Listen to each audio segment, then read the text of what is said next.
Respected Chairperson, Dr. Lotika, Dr. Vijay Sagar, thank you very much for the kind introduction. Thank you, Sanjay, Neeta, Archana, and the whole team of IDEC. And I have a disclosure that this particular session is, means nothing to disclose for this particular session. HbA1c in pregnancy and hyperglycemia in pregnancy, I'll just try to be very brief. I'll try to save 2 or 3 minutes of yours as expected. I'm going to cover this talk on small 2 or 3 slides on physiology of hemoglobin and hemoglobin A1c. What is the role of HbA1c in hyperglycemia in pregnancy? Do we have any clinical implications on those lines? And the carry home message. Now let's go back to the physiology days of our first MBBS, that we have different types of hemoglobin. We have hemoglobin A1, you have hemoglobin A2. Hemoglobin A1 is around more than 90% after 6 months of age. You have around 90% of your hemoglobin is hemoglobin A. And if you have low level of hemoglobin A, then it indicates anemia or the blood loss. A2 is around 1.5 to 3.5% of the total hemoglobin and may indicate thalassemia. Hemoglobin F around 50 to 90% in neonates less than 6 months, around less than 1% in total hemoglobin in adults, normally high in neonates, but long-term elevation may indicate thalassemia. Hemoglobin S and sickle cell, and it's not a topic for discussion today. So there are some minor hemoglobin components of A, which are A1A, A1A2, A1B, and A1C. Now, A1C is the one which we are going to talk on. Now, whenever we try to monitor and depend on HbA1c in any given case in non-pregnant state also, you also expect some of the variations in HbA1c. There are, I'm not going to go into the standardization of hemoglobin A1c practices, which is being actually taken care by NGSP guidelines, and most of the methods which should be followed should be NGSP certified method across the globe. But we are not going to detail of it. But there are some ethnic variations. It has been found that Asians have little higher HbA1c versus Caucasians in some of the data. So A1c is being formed as a non-enzymatic attachment of glucose to the N-terminal valine of B chain of hemoglobin. Lifespan around 120 days of RBCs, and A1c reflects the long-term glycemic exposure, representing the average glucose concentration around 8 to 12 weeks. There's intra-individual variations are much less. The coefficient of variation is usually less than 1%. So in the person, the variations is much less, but inter-individual variations are high. And we also have the data which said there is a glycation gap, and there can be a possibility of one person having X amount of blood glucose, and the HbA1c may differ from one person to another, even by taking care of all other confounders. And this is called as glycation gap. So like you have responders and non-responders and slow responders to the drug, you also have the low or high glycators in the population, which may have their implication in the clinical practice, may not always be in pregnancy. So the glycation of N-terminal valine residue of hemoglobin gradually occurs as erythrocytes they circulate, changing the electrophoretic mobility into the A1c region. This post-translational, post-secretory glycation proceeds through a relatively unstable adenine, and the skip base that then slowly undergoes a Amadori reaction to form a stable and essentially irreversible catecholamine linkage. Since the erythrocytes gradually lose their ability to metabolize glucose as they age, but remain permeable to glucose, and that is why intracellular glucose concentration reflects the extracellular plasma glucose in HbA1c. So this is a diagram where there is a glycation of non-enzymatic glycation of hemoglobin. Less than 5.7 is being acceptable, but 5.7 to 6.5 you have pre-diabetes and they become high risk. More than 6.5 not acceptable. Now what about HbA1c and pregnancy outcomes? Do we have a data that In peri-conception, a linear relationship down has been shown of 6.3% has been demonstrated in more recent large study, with an absolute increase in the risk of anomaly by around 2% with every 1% increase in HbA1c. HbA1c measured in early pregnancy and those with HbA1c of 5.9 to 6.4 had higher rate of major congenital malformations with women who have HbA1c versus those who have lower HbA1c. 5.9 is one of the cut off which was given. Relative risk of major congenital anomaly was almost 2.6, preeclampsia 2.42, and shoulder dystocia around 2.4 times higher, and perinatal 3.96 higher if your HbA1c in the first trimester is more than 5.9. And this is a diagram, you must have seen it earlier. If your mean, if the HbA1c around less than 8, the congenital malformation risk is around 5%. More than 10, this is around 25%. So the HbA1c, it has been shown that it has its relation, it has its implication in clinical practice, that if your HbA1c is less than 6.5, the risk of having congenital malformation is going to be almost similar to the non-diabetic. Of course, the other figure I told you from the other data is 5.9, but this shows around 6.5, and that is why most of the guidelines are telling you that try to achieve pre-conception HbA1c control to less than 6 ideally, 6.5 acceptable, but if you have a high risk of hypoglycemia, especially in type 1 diabetes, then even up to 7 is acceptable. And this is a data which has been published very recently, the association between different HbA1c levels and the adverse outcome. And you have a GDM negative women and GDM positive women. Even in this figure, if you see, I don't know, okay, this might not accept this pointer. If you see the HbA1c around 5.3 or 5.4, or it's around 5.2, the figure is going up even in non-diabetics. So they say now even around 5.7, 5.6, you should be a little careful. Now this is the first trimester. Then second trimester and third trimester HbA1c levels. Women with HbA1c of 6 to 6.4% at 26 weeks had increased risk of delivery LGAs, as well as with an odds ratio of 1.7. Those with 6.5 to 6.9 were at increased risk of having preterm birth, preeclampsia, and neonatal hypoglycemia. And the risk further increases when the HbA1c goes up. So second trimester, less than 6. First trimester, less than 5.9. That has been documented. Now, what is the impact of HbA1c during pregnancy? And this is a paper, Association of HbA1c within the normal range and adverse outcome. And they have shown that higher HbA1c within the normal range itself, that means normal is, say, even less than 5.7, is an independent risk factor for preterm delivery and preeclampsia, especially amongst GDM negative women. And that we have shown in the earlier,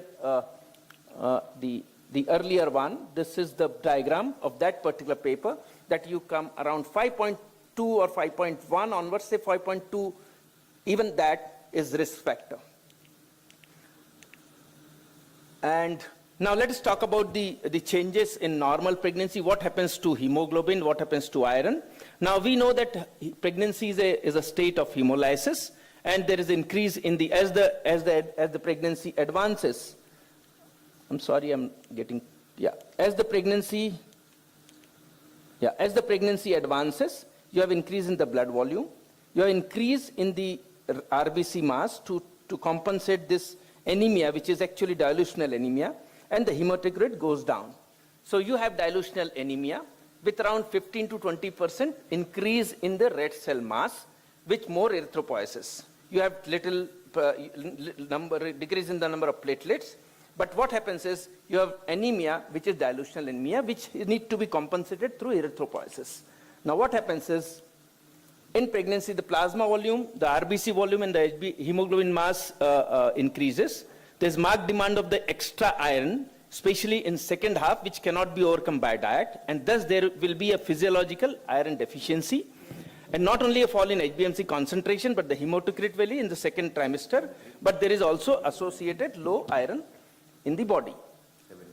Now, Individual with iron deficiency anemia, unfortunately the iron deficiency anemia in our population is very high in pregnancy, and that is why we have to be careful of depending on HbA1c reading in patients who have iron deficiency. So what happens in iron deficiency to HbA1c? The iron deficiency anemia increases the HbA1c. The exact reason may not be known, but there is a hypothesis which says that, it has been demonstrated that there is increase in the maloldehyde, which is actually increases in the subject with iron deficiency, which augments the glycation of hemoglobin, and that is why you have higher HbA1c in patient with iron deficiency anemia. On an average, we monitor blood glucose at around HbA1c around every 3 months in patient who does not have pregnancy, non-pregnant. But there is no clear-cut guideline that how many times it should be monitored. But the consensus and expert opinion says that it should be monitored every month. In pregnancies with type 1 and type 2 diabetes, most of the studies have reported the relationship between the first trimester A1C and the risk of spontaneous abortions and congenital malformation, which I've shown you. The goal of the treatment should be try to achieve HbA1c less than 6. And in GDM, there is no recommendation of using this test for diagnosis of GDM. Lifespan of RBC comes to around 90 days instead of 120 days in pregnancy. And it may reflect the blood glucose control of around last few weeks rather than last 3 months. And that is why it has been recommended to use it for once a month rather than for 3 to 4 months in pregnancy. A1C from non-pregnant to pregnancy, an important factor influences A1C in iron deficiency, which becomes more common during pregnancy. Iron deficiency may prolong the red cell survival, and studies have shown in non-pregnant pregnant population that iron deficiency can lead to 1 to 1.5% relative rise in HbA1c, or an absolute increase by around 0.1 to 0.2%. Now, let us see the clinical implication of the implementation of this HbA1c. How should we use this? Now, the first to second trimester, as I told you, there will be always low HbA1c when you compare in the same women in non-pregnant versus pregnant state. And in the first trimester, as well as you progress, there will be little lower HbA1c subsequently. In healthy women, pregnant had low HbA1c, particularly in the first trimester.